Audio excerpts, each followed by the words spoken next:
Oh, Jorge, what do you think of the blue hair? Is it too much? I thought I would offset it with some lovely... Oh, hey! Hi! It's me! Well, the Fingerdoo with the Fingerdoo review of RuPaul's Drag Race Season 11, Episode 11, the Champagne episode. And all I have to say is, Jorge, drink me! What? No champagne for the champagne, eh? Champagne. It's when the day and the amount are the same. You know, like if your birthday's on the 21st and you're turning 21st, that's your champagne birthday. This is a champagne episode. Ooh, what is this? A Canadian iced tea. It's very Canadian. Let me give it a sec. Oh! That's long. It'll get you there, is what I'm saying. Now, the recipe's down below. If you want to see the tutorial, you can pop on over to my Patreon account and see the tutorial there. That said, I want to remind you, my computer died. Ugh. So, if you would like to help me fix my computer, I mean, if I've ever made you laugh or given you a smile and brightened your day, and you'd like to say thank you with money, because who doesn't love that, you can go to my PayPal direct account. That's down there too. But let's not talk about horrible things like computers hurting us by not working. So, we started this episode off by saying goodbye to Sugar. Oh, boo! One of my faves. One of my faves. I love that girl right out of the gate. Look, the thing was, she really kind of lived in the middle there. She didn't really spike often, and she was really never that bad. She was bad a couple times, but not that bad. Now, a lot of people on the socials are feeling that Suge was robbed, that Silky should have gone home, and on a lot of levels, I'm going to agree, but Taki does have 2 wins. Suge had none. Taki is also a judge favorite just for her energy and what she brings, although of late she's been disappointing, let me tell you what. Suge, on the other hand, has been, as I said, in the middle. I really am so sorry to see Suge go. I would have loved to have seen her made top 5, but it's not how the cards played out. I'd just like to say, with the girls saying goodbye to Suge, Taki was one of the girls that was in a funk. Watching another girl leave, it made her very aware of how she's doing or not doing in this competition. I mean, she's been very down about being called a roach, although I still don't understand why that's depressing her. Fly, roach, it's a bug. You squish it. Move on. And then last week, she had all those issues with her costume not being ironed and her pads showing through her tights. And it's not been a good couple of weeks for Taki. She's on, I think, the precipice of a meltdown or a blow-up. One of the two. Somebody's getting a slap, or she's going to drag everyone down into the abyss with her. One of those two things is going to happen. Somebody else who was very, very relieved to not have gone home was Vanjie. God bless her. Very emotional lip sync. Sorry that she sent Suge home, but, you know, Vanjie, she's put a lot on the line to come back. She really did do an excellent lip sync. Somebody else who was very, very excited to be done last week and moving on to this week was Nina West. God bless her, such a sweetie. Her win brought her up to 2 wins, along with Brooklyn, Taki, and Akira. So they're the 4 front runners right now. The next day in the workroom, I'm not sure what was going off the top, but Akira had that bat. It looks like she was ready to beat a bitch, but before she could dole out the punishments, there was Ru with this week's mini challenge. Slap out of it! Now, I am so sorry to see that Ru wasn't doing the slapping, but seriously, I'm still feeling that slap she gave Asia last year. So I totally understand why she's not doing the slapping.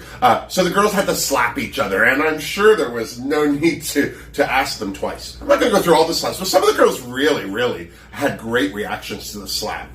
Evie, I loved her slap because of her flexibility. Every time somebody gave her one, she just collapsed backwards like one of those push puppets. Do you remember those? She was like somebody, she clapped. One time she went backwards. I thought she was going to roll like a donut out of the room. It was just so vivid. I really enjoyed Nina provoking Brooklyn for a slap. But what was the best wasn't Nina's reaction to the slap. It was her reaction to it after she got the slap, which was to say, well, I guess everything's easier in Canada. And I just like to say, it is. One thing that surprised the heck out of me during the mini challenge was Akira.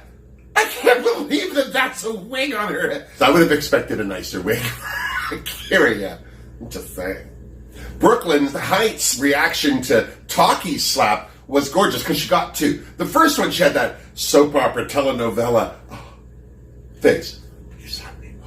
And then when Silky gave her another one, she did that whole pirouette and dying swan repose. It was gorgeous. So it was no surprise to me that Brooklyn Heights won this week's mini challenge. And what did she win? Well, it's a good week to win a mini challenge. I'll tell you what. I love it when the mini challenge actually gives them a leg up in the main competition. And this week's main competition, makeovers. I love the makeovers. They are my favorite challenge next to Snatch Game. But this week, instead of like bringing in fans or Marines or football players, they brought in the eliminated queens. It was so funny because they all had pink mitts on their hands. The whole point of this challenge was that none of the queens were coming back in.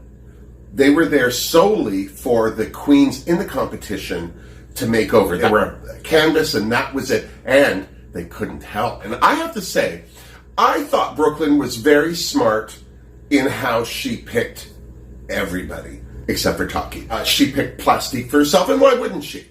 I mean, if you've got a leg up on a challenge, aren't you going to try and stack the deck in your favor? I'm just saying. Evie and Scarlett together, well, they won a challenge together. Why not team them up? And they're both physically similar. I thought that was a good pairing.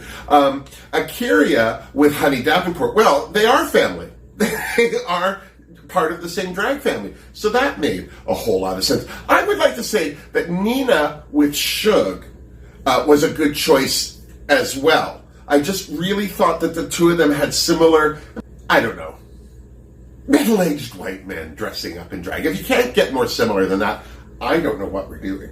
Vanjie getting Ariel, because that's who was left, was great, because they're very similar too. The only pairing that was questionable was Talkie and Soju. God bless Sister Soju, leaking her way back into that workroom. Now, I would just like to say anyone who got Soju would have probably have had some troubles. I'm just going to say. So, right away, the queens knuckled down and got to work. Well, Vanjie didn't get to work right away. What she got to was the bottom of Wiggate with Ariel. Who had she left wigs for? Had she left wigs at all? Was Plastique right to throw the shade she threw? Ariel hadn't left anything for anybody. Well, she left that one, she said, tired red wig for Talkie, because apparently she needs tired wigs. I'm just very surprised that Ariel didn't leave any of the wigs for Plastique because of all the drama that it created. I'm so serious. One thing that I enjoyed, though, with Vanjie and Ariel's talk was that Vanjie gave us the line of the week, which is Ariel's looking for tumbleweeds, calling her wigs tumbleweeds. I thought that was hilarious. The only other line that I liked as much, just maybe a little less, was Honey Davenport calling her beard a full-on dick magnet. I've actually been using magnets. It explains a lot. Evie and Scarlett seemed to get along like a house on fire. I missed Scarlett. She was a hoot. The minute she got into Evie's drag, she started strutting around that workroom like she used to, showing everybody everything, working it, demanding mirrors. It was fantastic. I really have missed Scarlett. God bless her. Vanjie wasn't letting the reveal of Wiggate stop her from hitting the ground running either. Right away, she had Ariel in a dress, and God bless, Vanjie's tiny. Vanjie's a little tiny chipmunk. And there's Ariel. Vanjie had to take in Ariel's dress a lot. It was very big. How small are these people? Seriously, I'm a moose. But I was so impressed with Vanjie. Now, here is a queen who knows how to sew. Ariel's like, do you want to put that on the mannequin and pin it? She's like, no, there's darts already. I'm just going to dart it a little more here and here, which is how you do it in a rush. If you know how to sew, you can make these quick decisions. And she altered that dress to fit her like a glove. Good for Vanjie. I'm just going to say, cheers, girl. Oh, that's long. Whoa. It seemed like Talkie's bad couple of weeks was continuing because Soju right away brought up her cyst right away. But what else has she got? Bless Soju. And Taki was not pleased. She didn't want to hear about the cyst. She even asked her more. Like, why did you tell everyone? Why I was leaking while I was speaking. But I don't want to know. I'm sure Ru would have been okay not knowing. I can guarantee you Taki would have been better not knowing. God bless. And she had such a surprising uphill battle with Soju. Now, again, I understand why Soju doesn't wear heels. She's a video queen. But, I mean, as the other queen said, they thought this would be an easier challenge because everyone at least is at this level. Walking in heels, I don't have to teach them anything.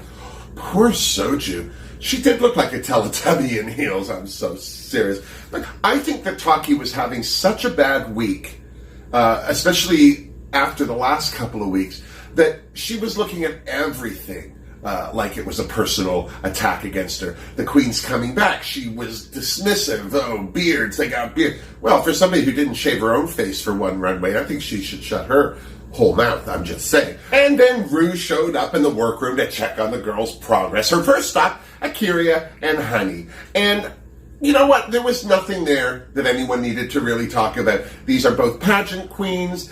They know each other. Although Honey was trying to, I think, shade Akira just a little bit. She seemed to, out of the corner, like side-eye her with a diss about pageants and that, like she was saying that the New York Davenports are a little more fashion. Well, I'm just surprised that Akira didn't slap her one time, I'm just saying. But that said, it was Akira's challenge. She didn't care what Honey thought. And the two of them, I think, were definitely a recipe for success. Next on Ru's stop, of course, was Brooklyn Height and Place Deep. You could see that Ru wanted to hear about the shade. And the only shade that Ru brought up was Silky and Soju. Now, I would just like to say, I think that Ru would have said that about anybody who got Soju. And no offense to Soju. Bless her.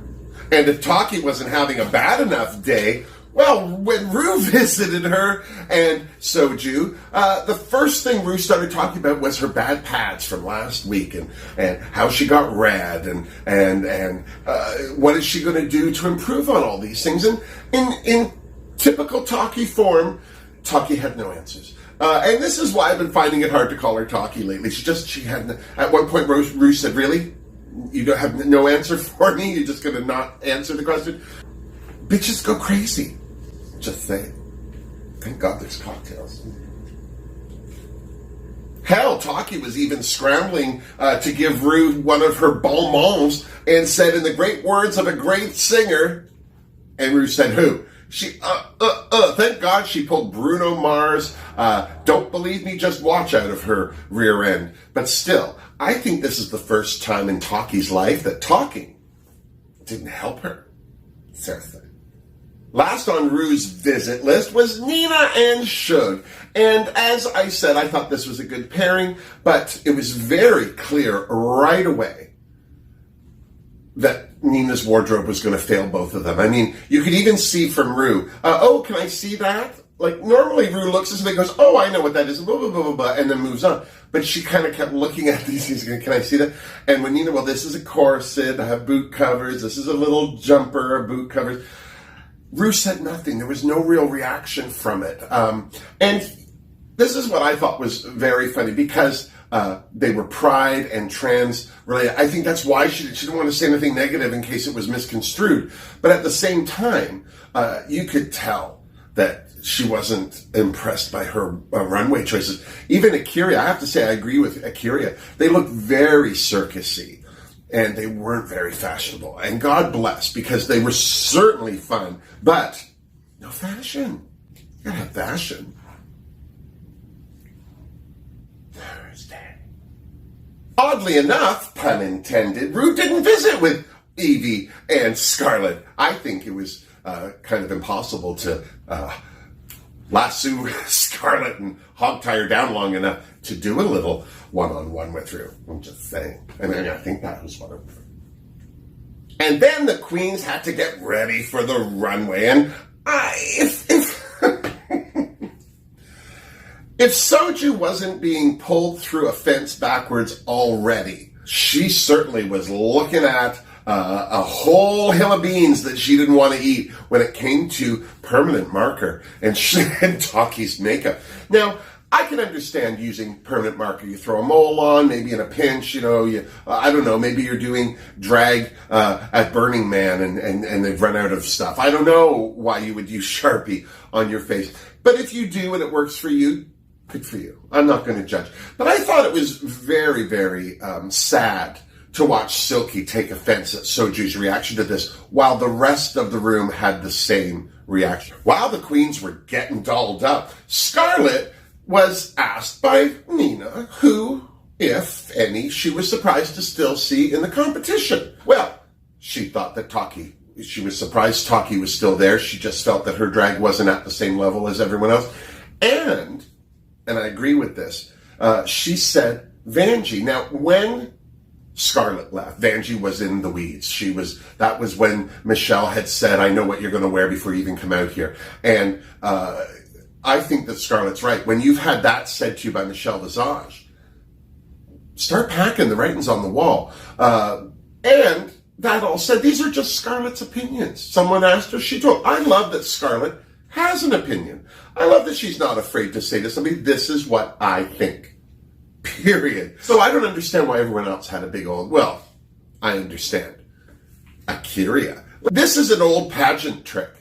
This is where shade came from. While the queens were all getting ready for a pageant, one queen would say something to another queen that would make her question what she was doing or make her focus on another thing. So right away, Akira, while they were all getting made up, wanted to get to the bottom of Wiggate. And Real did then say, I left nothing for anybody but Silky. Plastique's face. And then Akira, oh, you didn't leave anything for your best friend? And Plastique's face. And she's, poor Plastique. I can understand why she thought maybe Ariel had left wigs for her without saying anything or leaving a note.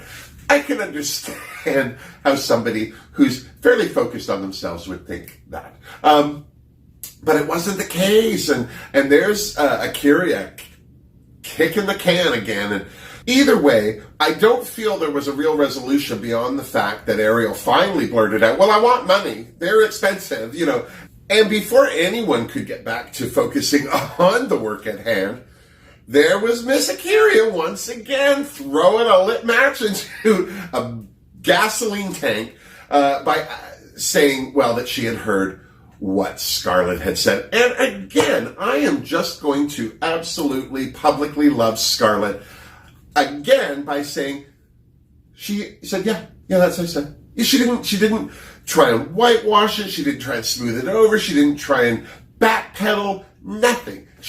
That's what I said. Those were my opinions. And I just would like to say this to you, Scarlett.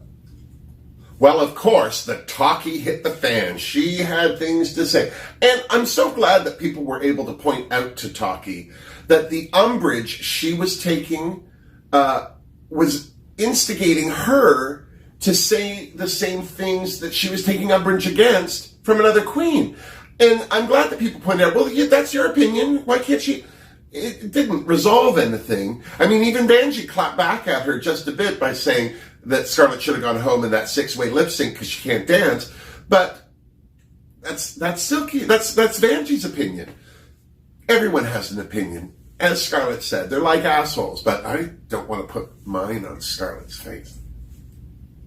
And then it was time for the runway. And can I just say, this was the best dress RuPaul has worn all season. In fact, I'm going to say that this is in my top 5 dresses. Gorgeous. It just was so beautiful. And she, just everything. It was the best she's looked all season. Good for Ru.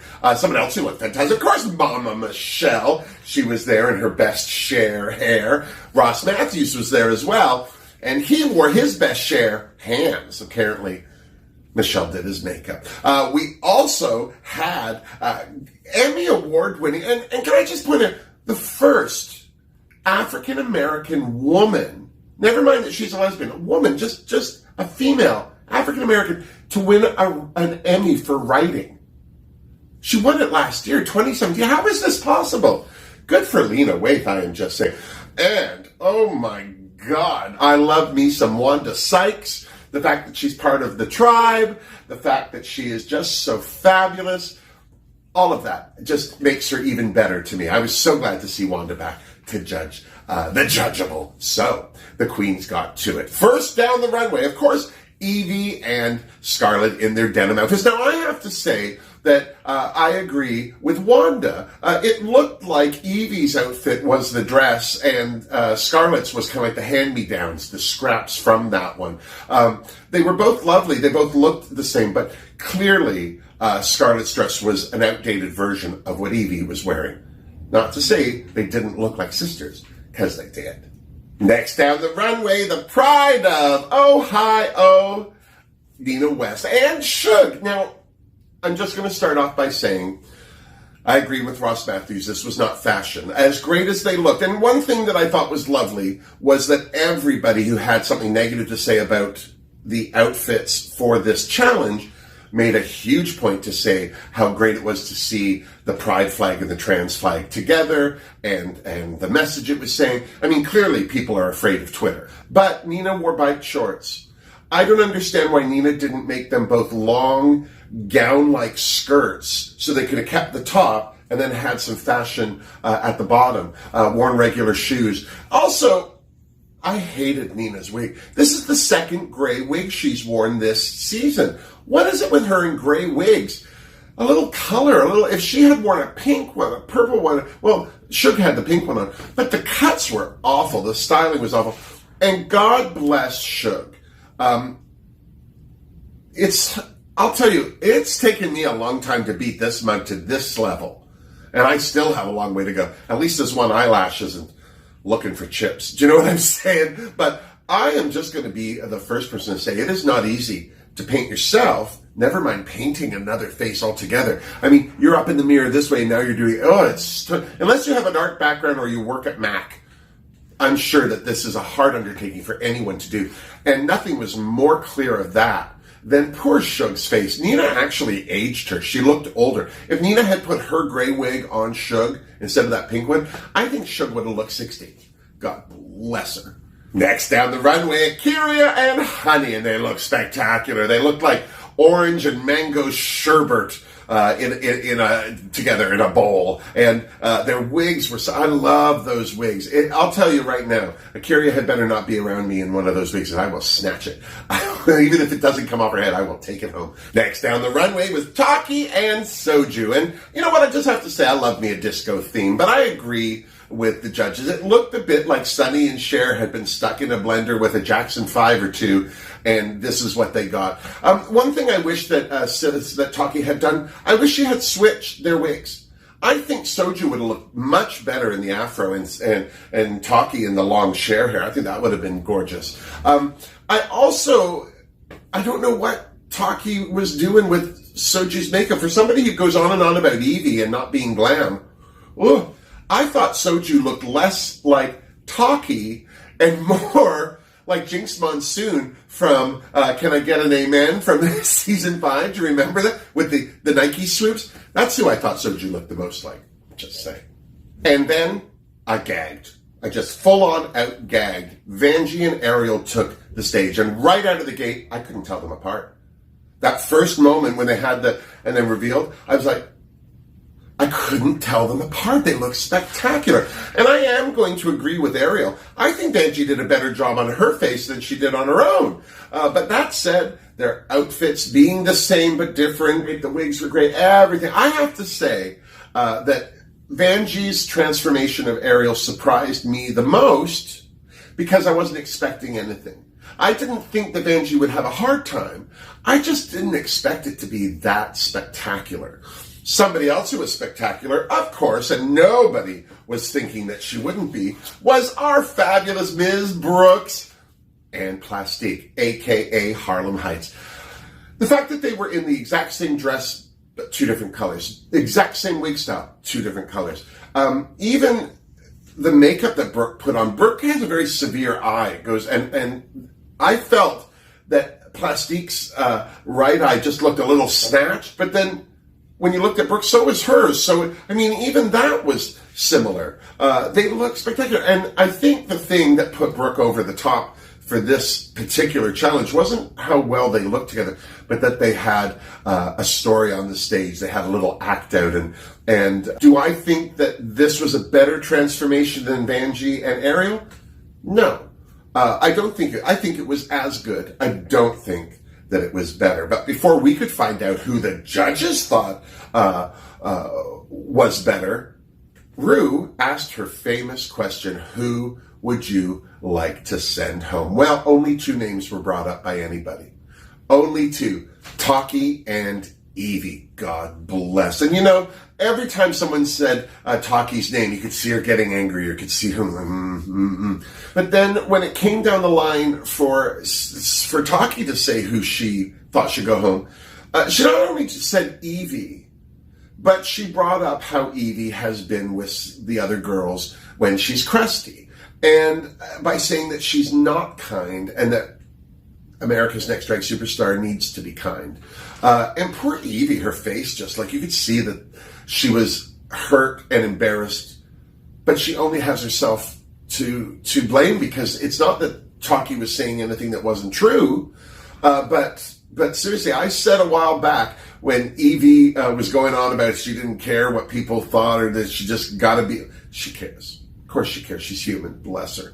And then it was time to name the winners. Well, I have to say, right out of the gate, I thought it was so lovely during her critiques how gracious Vanjie was and how relieved she was that she finally had given the judges what they wanted. She not only gave them what she wanted on herself, she did it on another. So twice she did it on one runway. So clearly she can learn from her mistakes and is able to execute the challenges. But she got so emotional, and it was so lovely to see Brooklyn, throw her congrats over Ariel's head. It was a very touching moment. But what was washed that whole touching moment away for me was when Ru said that Vanjie was safe. You could even see Vanjie like, safe? What are you talking about, safe? It was a shock. There were gasps in the back. Everyone thought that Vanjie had won. I certainly did. I felt that Vanjie's transformation of Ariel was the most spectacular on the runway, because I don't think anyone was expecting it at all. Certainly not me. But with that said, clearly the only person left to win was Brooklyn Heights. And good for her, Canadian, I'm just saying. Would I have rather seen Vanjie win? I would have. Am I sorry Brooke won? Not at all, I am just saying. Who wasn't a success this week? Taki.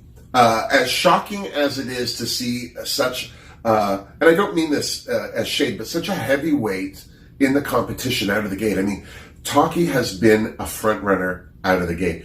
But, as Ross said, she seems to be running out of steam now. Maybe she's just not able to follow through to the end, or whatever. I mean, we only got 2 episodes left, so it's just a matter of time anyway. But there was Taki in the bottom, along with, break my heart twice, Nina, God bless. But Nina totally deserved to be in the bottom. That was a terrible runway.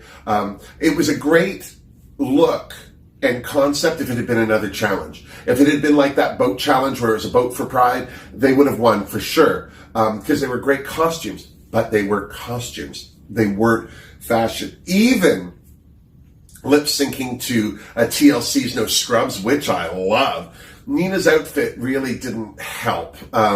Now, as far as this lip-sync goes, I'm with Ru. When it was all done, Ru went, meh.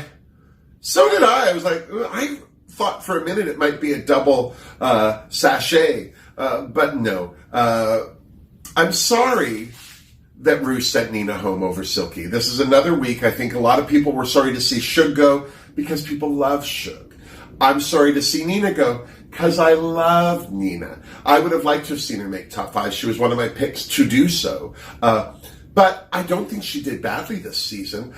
She certainly was a standout and is certainly going to be a contender for Miss Congeniality. I'm so serious. But that said, once the glitter settled and the music stopped playing, it was Nina who sashayed this week. And it's going to be a different world there at RuPaul's Drag Race. I am just going to say, first of all, Brooke won't do so well in the acting challenges. Let's just say it.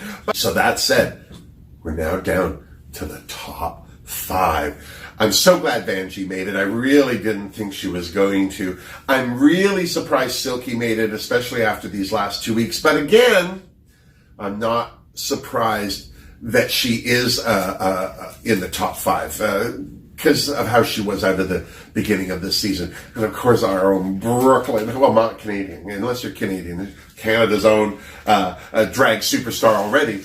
Brooklyn Heights is there, as well as Akira. It's a good top 5. I'm very excited for next week's episode. Who do you think's going to go home?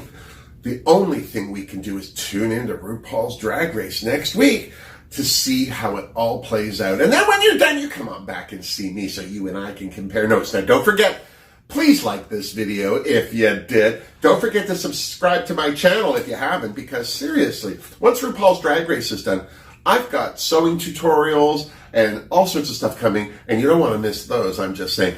And don't forget, if you want to contribute to my Help Wilma Get Her Computer Fixed Fund, I have my PayPal Direct down there. I got my Patreon link. I've also got Redbubble, t-shirts, mugs, phone cases, whatever you want. I've got 2 designs. That's all there as well. And thank you to everybody who's been so supportive. I've had a few people send donations to PayPal. I would just like to thank you from the bottom of my heart. I absolutely appreciate it. I'm shocked anytime anybody is as generous as you all have been, because I'm Pal. I would be generous too, but I'm Pal. That said, I hope you have a fabulous week, and until next week, miss me. Bye.